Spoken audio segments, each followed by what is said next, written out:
Welcome to Parallel Perspectives, conversations with leaders who don't just think differently, they build differently. I'm Nathan Trail. You know, what's interesting about career paths, sometimes the ones that make the least sense on paper end up teaching you the most. Today we're going to be talking with someone who studied environmental science. He tried his hand at sales and somehow ended up leading global IT strategy for Bridgestone. Along the way, he learned that technology decisions aren't really about technology at all. They're about people, customers, and knowing when to let your team fail safely. This one's a really good conversation. Today's guest is Tom Corridon, Chief Information Officer at Bridgestone, a global leader in tire manufacturing and mobility solutions. Tom's path to CIO wasn't linear. With an environmental science degree from the University of Iowa, he started in sales, stumbled into technology at Pitney Bowes, and gradually built a career that spans help desk support, network engineering, retail, IT leadership, and security, eventually rising to CIO. Along the way, he's cultivated curiosity, grit, and a business-minded approach to technology, ensuring IT isn't just keeping the lights on, but actively creating value for the organization.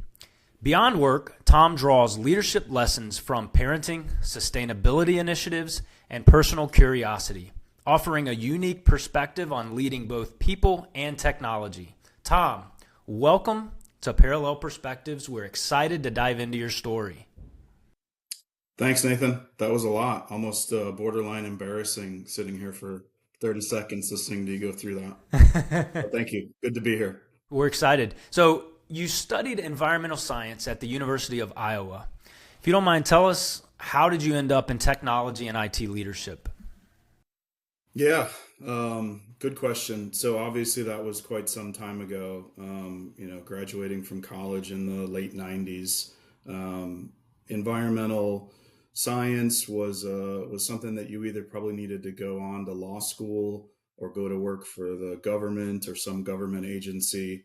Neither of those paths really intrigued me at the time. So I went back to Chicago, went back home, and just started to look for, an open role, and did end up in a sales role. Obviously, I wasn't as skilled at sales as you are, so that path did not pan out. But it did give me an opportunity with Pitney Bowes, who, for those that don't know, manufacture mail processing machines, copy machines, fax machines, just basically office equipment.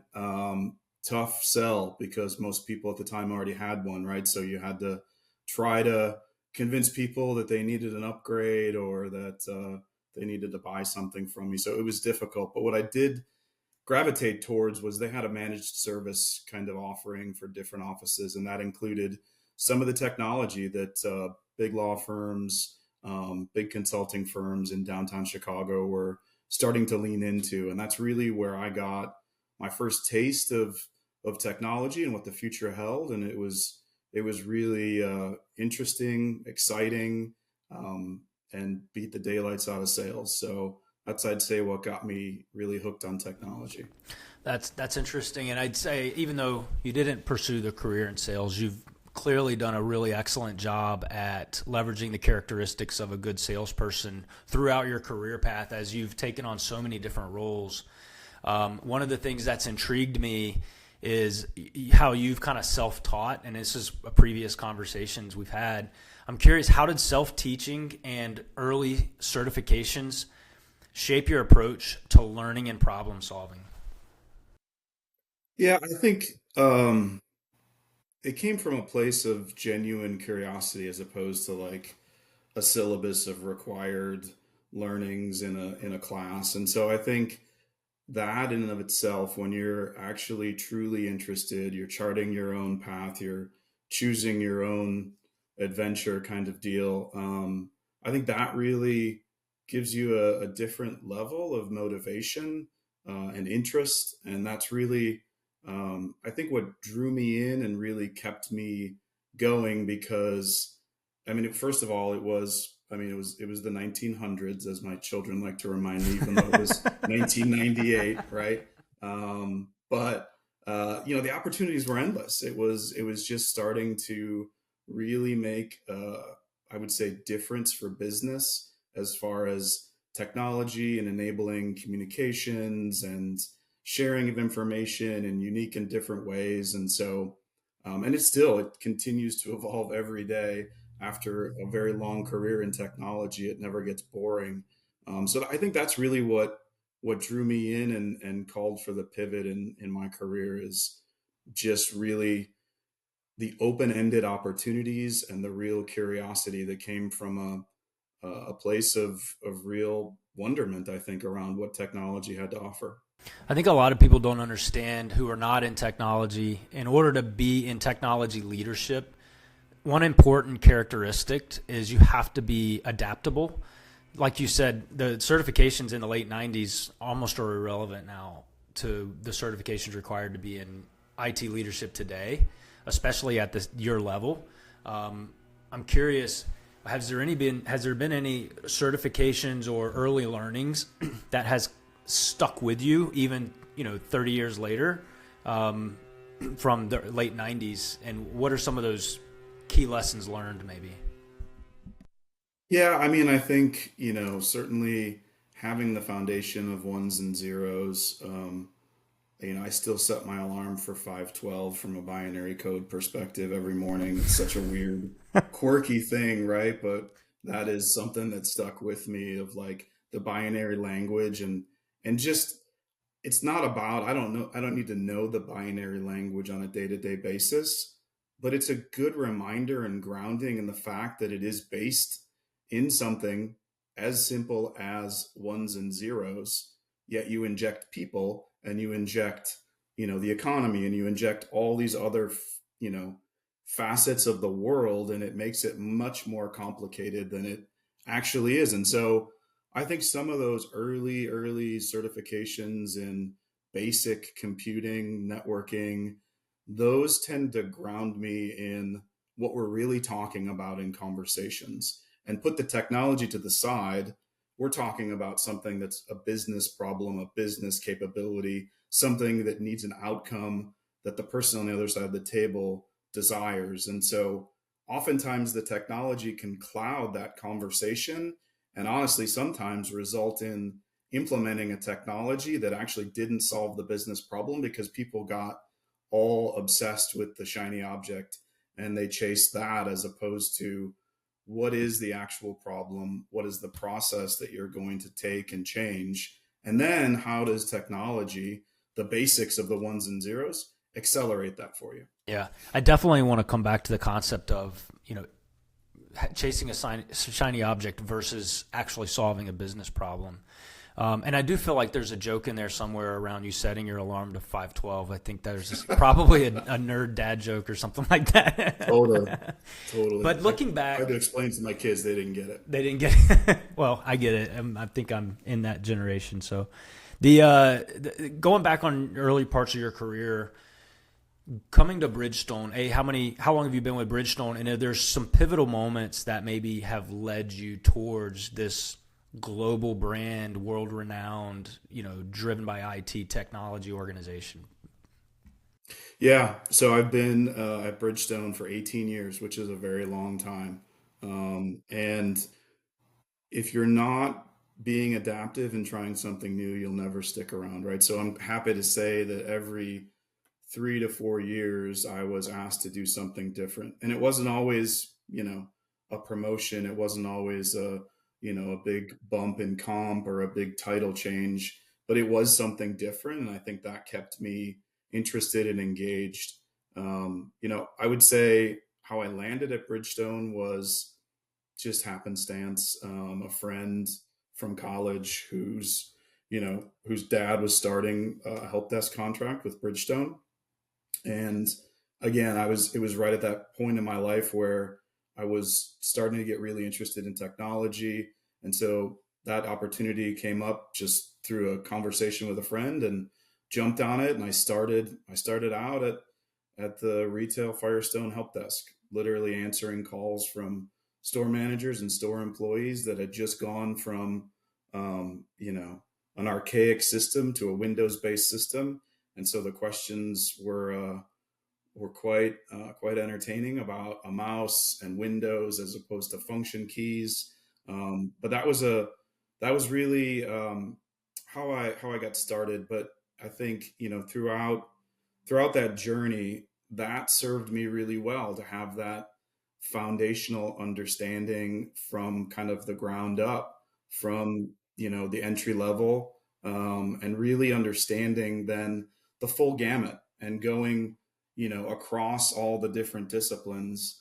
I feel like that rounded me out really nicely for the position that I'm in now. Yeah, and you talked about working, because my understanding is you've held a lot of not just different leadership levels in Bridgestone, but various functional roles, from help desk to network engineer to the retail IT leader, eventually to CISO on the security side, and now you're at the CIO level. So are there, skill sets or strengths that has helped you navigate such a broad kind of random path? Yeah, I would say certainly you mentioned adaptability. I think that I don't have the no fear bumper sticker, but I do think, that is part of it. You can't be afraid to take on a challenge.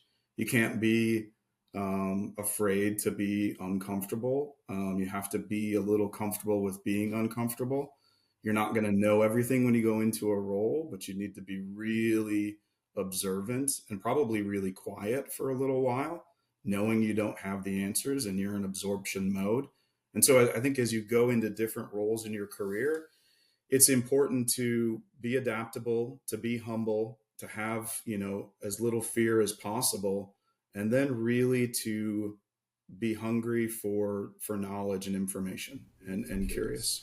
I love the concept of, and I've used this before with my team, is getting comfortable being uncomfortable. And that concept, I cannot echo it enough and agree with you more, is just you don't learn, you don't really move forward with innovation if you're not uncomfortable, if you stay in that comfort zone. And it's about also understanding that your mentor's ceiling is your floor, right? Yeah. Don't stop at your mentor's ceilings or your leader's ceilings. Let that be your floor and build from that versus just trying to follow. So kind of on the concept of mentors, did you have in your early career mentors or moments that has guided your career trajectory? Yeah, I mean, I think you always learn from people at whatever level, and all interactions with people in life are lessons of, good and bad, right? So I would say the cliche answer of I've learned both what to do and what not to do from different leaders in my career. But there are a couple of leaders that really stick out to me early in my career that really played a pivotal role. And it was about that. It had a lot to do with not having that fear. Like, I had early leaders in my career that told me, I would go to them and say, man, there's so many smart people in that room. I don't even know what the acronyms are that they're using. I don't even understand. And one particular mentor told me they don't understand half of what they're saying either. It's okay. You can't be intimidated. You can't be afraid. Ask the practical question that everybody has on their mind, and you'll reset a meeting like that, or you'll reset a project plan. Some people are just too afraid and they just stick with, we set out this course, we charted it, we're going to stick with it.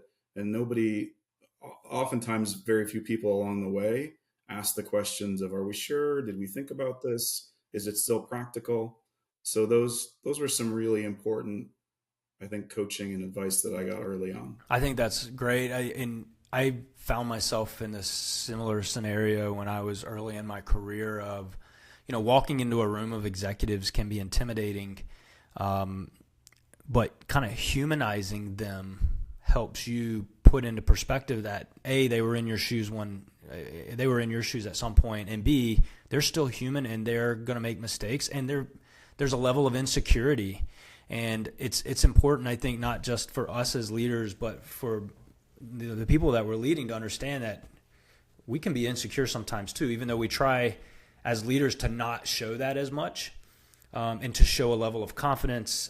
But at the end of the day, we learn from our mistakes, and as long as there's a level of humility, and from what I understand, you have a key value in your leadership style of being a servant leader, which means, you lean into the strengths of your team, and learn from your team as well. So I think that's super important, and I'm glad you called that out. Yeah, and that I'm glad you used humility, because kind of what I said could be taken into like a cocky trailblazer going in and telling people that, you're going down the wrong path, and you have to navigate those waters carefully and tactfully to make sure you don't burn any bridges. Agreed.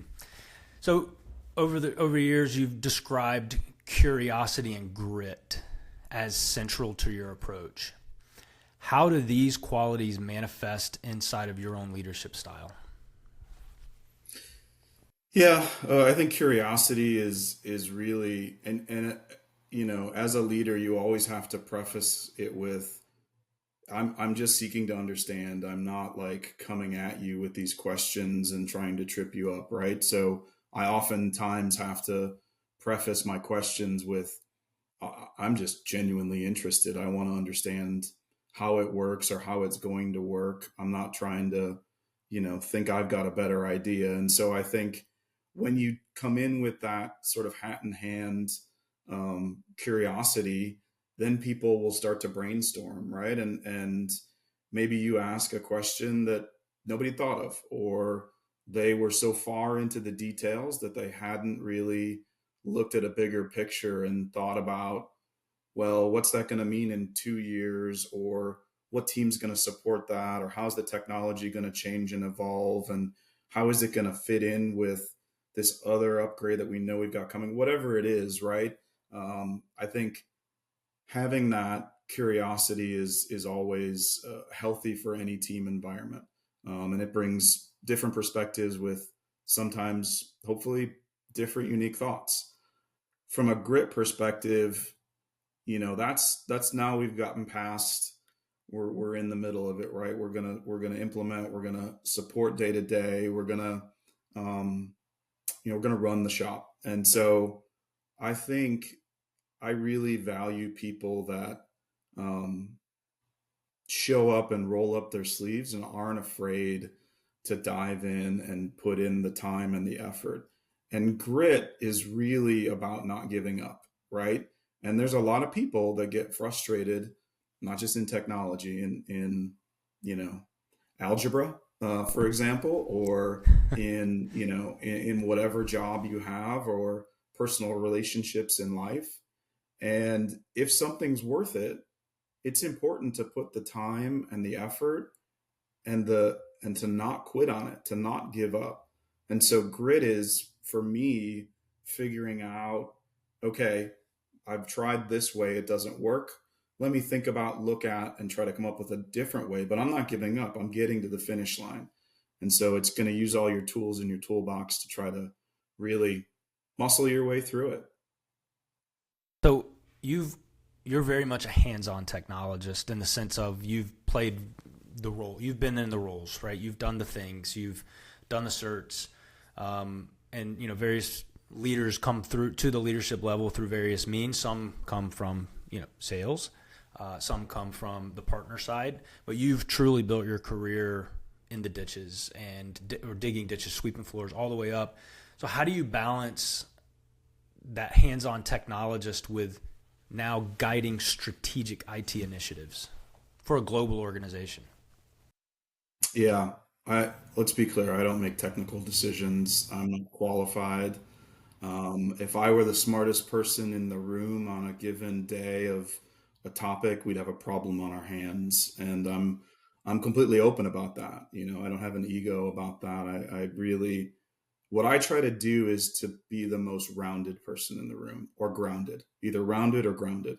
Meaning I'm thinking bigger picture, I'm thinking wider scale, I'm bringing a business perspective, I'm thinking about something as tactical as, have we thought about the fact that we've got an epic sale that weekend? Or have we thought about the fact that, it's a plant shutdown on this holiday, and as soon as we come out of it, there's going to be a ramp up time, and they're going to need 2 weeks to get back to full production. Those kind of business aspects of the technology conversation is what I try to add, and then grounded in reality. And you know, Nathan, you've been around technologists for your whole career as well. People get real passionate about technology, they get real excited, and you don't want to dampen that excitement, right? You want that. That's an important energy to bring to a team, but you also need to ground in reality of what is really achievable, how much value will we really get from that, what is the differentiation for our situation, for our company, for our customers, where does the differentiation come in? And it's not just that it's the upper right hand quadrant and the best of breed and the shiniest of the objects, but really, how do we make sure it delivers the right value for our organization? So how do you do that? How do you encourage a global team who's scattered all over to remember the business value, and how do you connect those technology decisions? Maybe even give an example of how you connect the technology decisions to the true business value and Bridgestone's mission. Yeah, I think it's internal versus external. For that's my approach. There are efficiencies and there are things that will benefit the company internally that are important. And I think sometimes we over-index on those internal things. And really, where we need to be focused is externally. What's that going to mean for the customer, for the person in the store buying those set of tires, for the person, that's signing up for that fleet service that we offer, for that dealer that we're selling inventory to? What is that going to do? Is it going to make their invoicing process simpler? Does it make the search and the lookup of inventory more efficient, faster, or better? How does it make us easier to do business with? Those are the questions that I like to bring and ask, and my leaders on my team, my direct reports, that's really their role as well, is to bring that in their different portfolios and ask those questions without crushing souls, without making the technologist walk away with their tail between their legs, because we need their brains, we need their drive, we need their innovative spirit. But sometimes you have to carefully just recalibrate on what's that going to matter to our customer, our end user, and really just the products that we serve society with. How is it going to make it better? Yeah. And I love that you take a position of people first. I think that is a very very important value that you hold, and I can see that in you. When you're dealing with the team, so there's the one element of having fulfilled the Bridgestone mission to its customers, but then there's also the internal return of revenue and then sustainability. So on the two topics of revenue and sustainability, I know they're a little bit different, but kind of that same theme of how do you help your team understand decisions they're making or you're making, and the tie to revenue impact and the tie to sustainability. Yeah, I think the first thing is really sharing or oversharing information. My boss, who's the CEO across the Americas and EMEA, he shares a lot of information to us about our financials, our performance, and there's a lot of different markets of sizes of tires and different geographies that we're competing in. So I think sharing really kind of where we stand, what our most profitable pieces of business are, just really being open and transparent of sharing, here's how we create value as a company. And so then that leads to, if people can have that understanding, then they start to design solutions and capabilities that serve that, right? As opposed to, I created this really cool internal SharePoint site. Like, okay, that's helpful and that's good, and hopefully our internal teammates appreciate and use it. But what is that going to do really for the categories of business that I shared with you? And sometimes that can be overwhelming. And so you have to be, um, you have to deliver the right amount of information. You've got to frame it in the right way.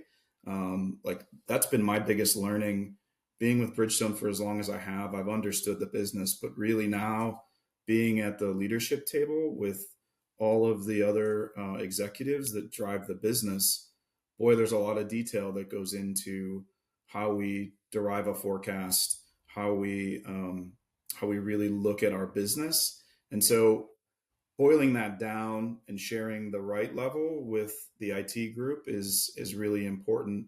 But I think if people don't understand the value chain and don't understand the business, they'll really struggle with keeping that top of mind and delivering services, capabilities, outcomes that are going to matter to our business and our value chain. And I thank you for sharing that, because I too have to remind myself, because sometimes I'll get so caught up in just kind of going 110 miles per hour focused on a task or 100 tasks. I forget that it's important that to over communicate and share why we're doing things. Why are we doing things? What's the bigger vision to get to where we need to be versus this is your task and go do it. So, and I think that's very important to remind leaders out there that, your team doesn't always know what you know. You can't just assume that. And I think a lot of times we forget that. Yeah. And I love what you said about serving the mission. You're serving the mission of Bridgestone. If you're doing something, why are we doing it? It doesn't move us. Does it move the ball forward? So I think those are really key takeaways, Tom.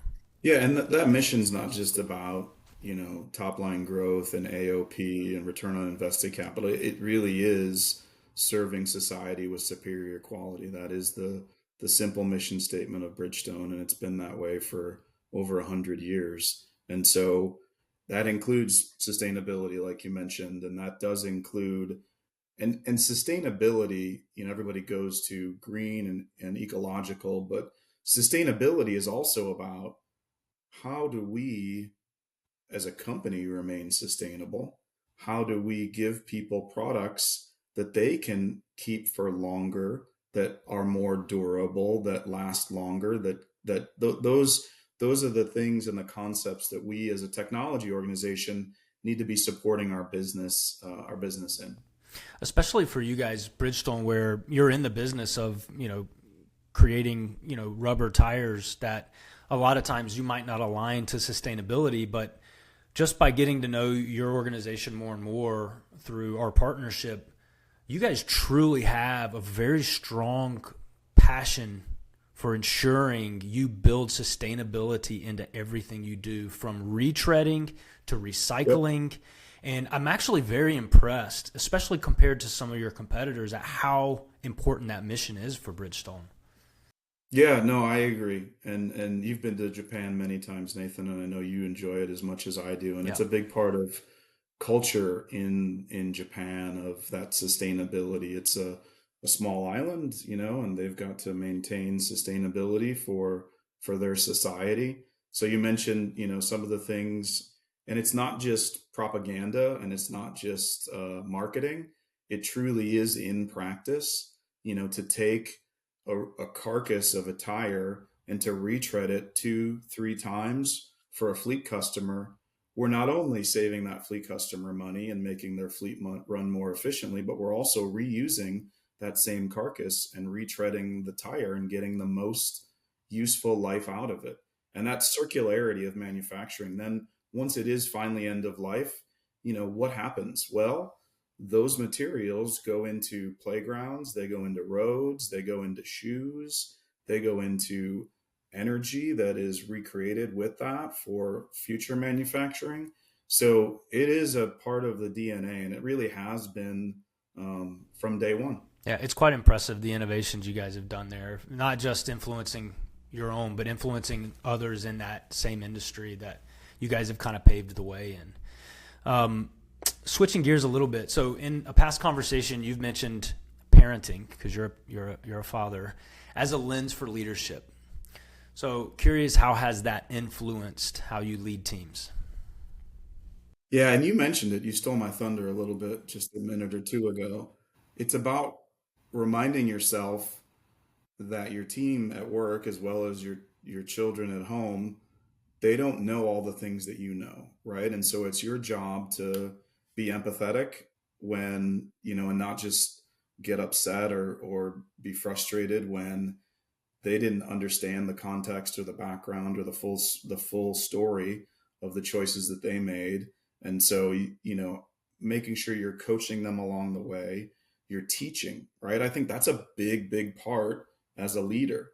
One, I think leaders should always be learning, but two, leaders also then need to be teaching.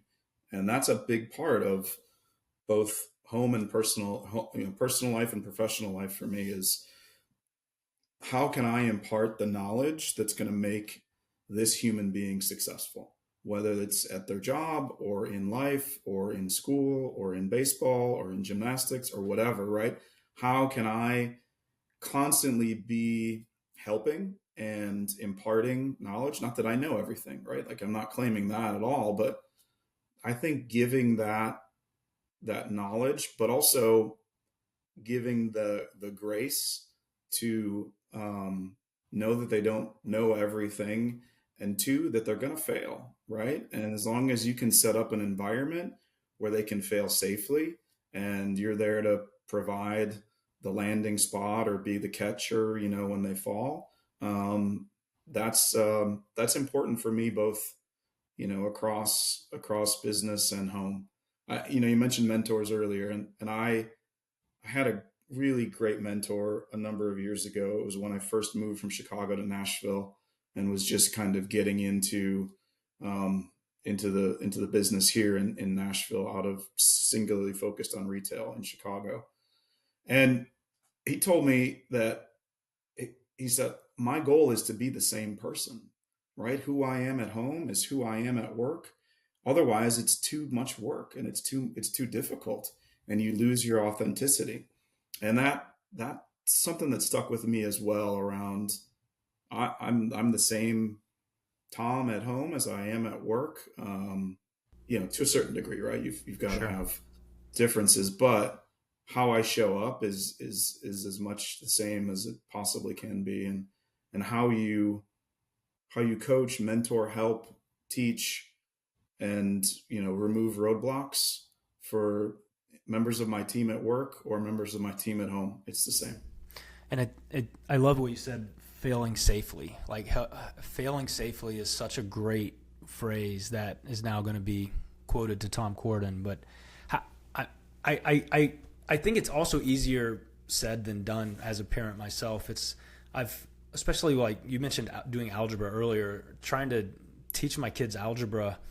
First off, the curriculum today is nothing like what it was when I was in school. But second of You don't all, like new math? oh my gosh, I don't even know how to spell that. Old math's right there in the middle. It's just got all this stuff around it. I hate it. Absolutely hate it. But I find myself holding back, giving away the answer versus and trying to rush through something as a parent, trying to using algebra as an example, and sometimes having to remind myself that it's not my job to get them to the answer. It's my job to help them learn so that they can do it in the future. And so I'm curious your parallels to that at work from being a parent. Are you strong at that, or is it an area you're constantly reminding yourself and opportunities? So No, I think inherently I'm relatively strong at it, and I think um, again, I'm not the person in the room that has the answers. I'm not the person that should always be presenting on a topic. People need to step up, and sometimes it'll be a little bumpy and a little bit rocky, and maybe they'll be incredibly uncomfortable and incredibly nervous in a scenario or a situation like that at work, presenting in a boardroom. But that's okay. If I continued to just take it and present it, nobody else would be learning, and nobody else would be kind of getting through that uncomfortable to get to be comfortable. And so that's, I mean, I don't let them, I'm there to support. If it goes off the rails, I'm able to, help rein it back in and make sure that we're focused on, the points that we want to get across. But that's one example of, I don't want to always be the one to have to talk on a topic or represent IT at a board level. It needs to be the voice of, honestly, the people that are more qualified than I am to talk about the subject matter. They just need to kind of battle through that uncomfortable part. And sometimes that can be bumpy. But you know what? Like you said earlier, everybody else in that room went through the same thing at some point in their career. And so if you don't have empathy for somebody, that, I don't know, that's not cool. Like you need to give people grace. I agree. My struggle has always been balancing the level of empathy and grace to speed and, having to make business decisions in a timely manner. It's like I've not perfected that balance. Like that's an area I have to continue to work on. And I'm curious if you have any recommendations on how do you balance empathy and letting someone fail safely versus is this person actually capable and do we need to move faster? Yeah, I think I mentally categorize those things because there are things that somebody can do that maybe aren't as impactful, right? Or there's either is that going to make a difference in 12 months or 18 months? If the answer is no, well then okay, maybe we can learn in that space right now and we can fail safely. Whereas if they're bigger, broader, more sweeping decisions that have a much longer tail of an impact, or they are much more immediate and they have an impact, tomorrow on our company or our teammates or our people or our customers, those are the decisions or things that we need to make sure we're doing right and treating carefully. But there's plenty of those are, if honestly, that they're the 20 in the 80/20 rule, Nathan, right? Like 80% of the stuff is a safer environment for people to learn in, and you just have to be careful on that 20 that's either going to have a really long-term impact or a short-term decision that's detrimental to the quarter or the year or whatever that might be. So tying the two parallels together, the one on embracing curiosity and failing safely, and then also the sustainability message. How do you inspire your team to embrace that curiosity beyond tech and into more business and environmental thinking? Are there certain things that you use or techniques or exercises that you could recommend? And especially Yeah. with things like the rubber sources, like is it guayule cactus and the impact there? I mean, those things kind of some going back to innovation and sustainability. How do you do that as a business leader and as a tech leader? Yeah, you butchered that word. It's I Waiuli. what is it? Guayule? Waiuli, yeah. It's a tough Guayule. one. Yeah. Well, it's spelled Um, guayule. I was hooked on it phonics as a is. kid. The E is just long at the Oh, end.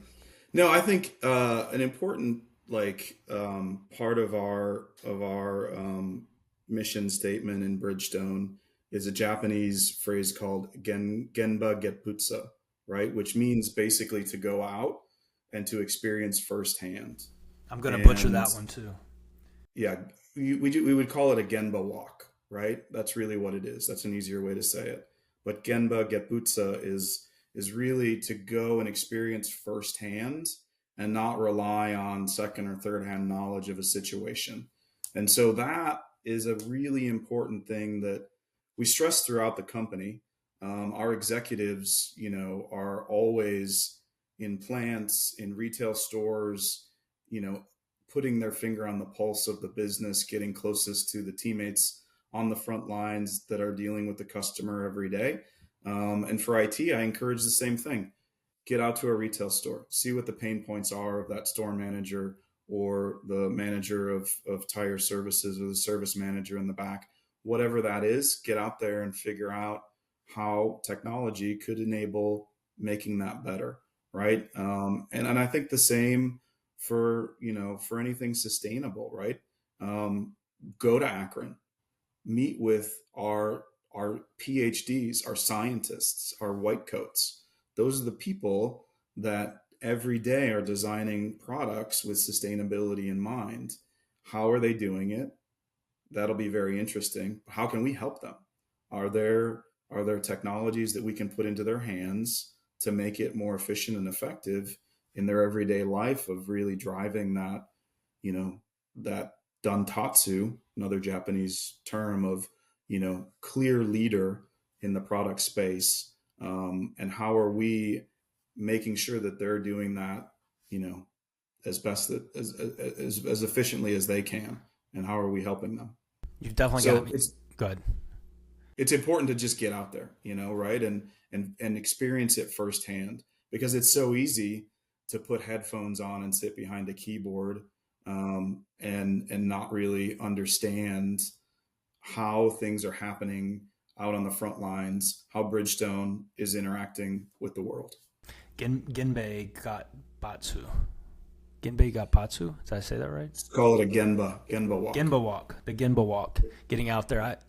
That's a new one for me. And you definitely have me beat on the Japanese phrases, I think. I've got a couple in there, but you've already outshined me in that space. The most important is kanpai. Kanpai. That is very important. That one I do know. And I've said it many, many times. Probably too many times, Sure. actually. Yeah.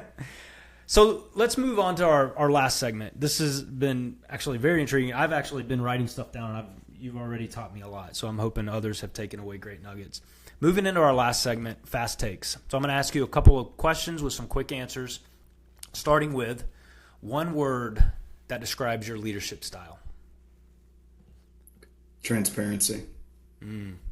That's a good one, and I definitely took that away from our discussion. All right, next one.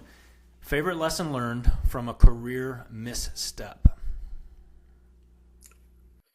Oh, that's a tough one. I would say, um, being a hero or trying to take it all on solo was a lesson that I learned, and I still learn. If I'm being honest, on a daily basis, there's still times where I'm like, it'd just be easier if I just did this and just bang it out, right? But that is not healthy, and honestly, it's burned me several times in my career where I didn't engage others or ask for help. Yeah, that's a good one. Asking for help. And it also goes back to what you talked about earlier when, trying to teach your kid algebra. It's like, let them learn. So Yeah. it's a double-edged sword. So that's great. What is the most underrated quality for IT leaders? Uh, Negotiation. I wasn't expecting that, but that's spot on, actually. Tell me a little Yeah. bit more. Well, I think, we all get caught up with our teams in technology and deliverables and KPIs and, in roadmaps and everything like that. And I don't mean, the hot boxing of a partner on an hourly rate or whatever that means. I mean, like, really understanding partnerships and making sure that there's mutual value attained, through any sort of partnership. So I don't know if it's negotiation. It maybe is more partner management and really understanding, because I see throughout the industry, many people are seagull partner managers, meaning they just swoop in at contract negotiation time and then swoop back out, when I think it's important for leaders to be engaged throughout. Yeah, getting to yes, or looking for the win-win, because if you're not successful, we're not successful, and vice versa type of attitude. So Yep. I think that's important. Outside of work, Tom, how do you recharge? Yeah, I spend 4 hours every day driving my kids to different activities. No, I'm just So kidding. you're an It's Uber not. driver. Yeah. Yeah. Um, I think I really enjoy downtime, where, I could say hiking because we do that, or I could say golf because I massacre the golf course every Yeah. once in a Yeah. while. You and me But both.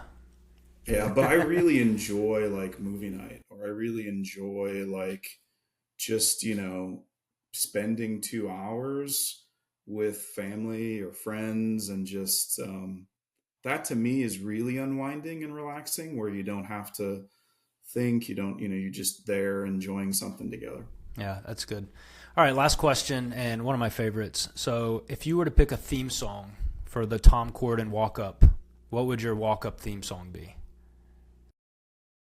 I would say, Seven Nation Army Ooh, by White I like Stripes. that one.